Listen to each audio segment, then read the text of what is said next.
Sa isang bagong poll ng Save Our Streets, kalahati sa British Columbians na na-survey nag-aalala raw sa kanilang seguridad. Sa higit 1,000 kataong sumagot sa survey ng Research Co noong Enero, 73% ang naniniwalang apektado ang quality of life nila ng mga krimen sa komunidad. 56% naman sinabing iiwasan nila ang ilang lugar sa kanilang komunidad dahil sa safety concerns. Yes, I do firmly believe that crime is a very top issue here in BC, and my family believes that crime has no room.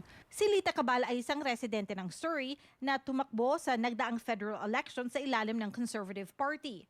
Ayon sa Surrey Police Service, mula summer 2025 hanggang ngayon Pebrero, pataas ng pataas ang mga insidente ng extortion sa komunidad.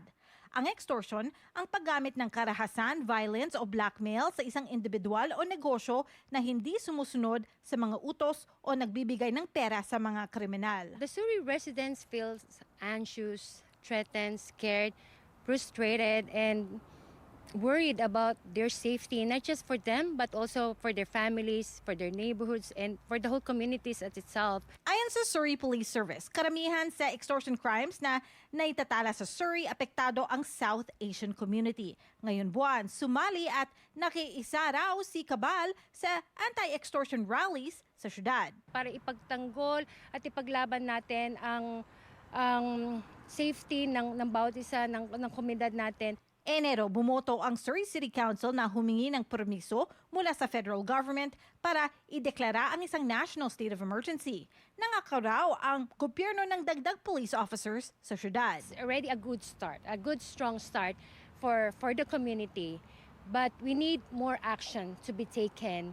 First of all is the more visibility of our policing in our community, most especially, so that people and residents, neighbors, communities in Surrey feel safer when they see policing are just doing their rounds in the community, especially in the middle of the night.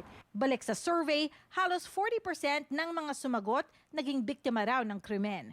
Samantalang 71% naman sinabing di sila kumpiyansa sa justice system ng Canada. Kasi kapag wala tayong tiwala sa hustisya, saan tayo pwedeng lumapit?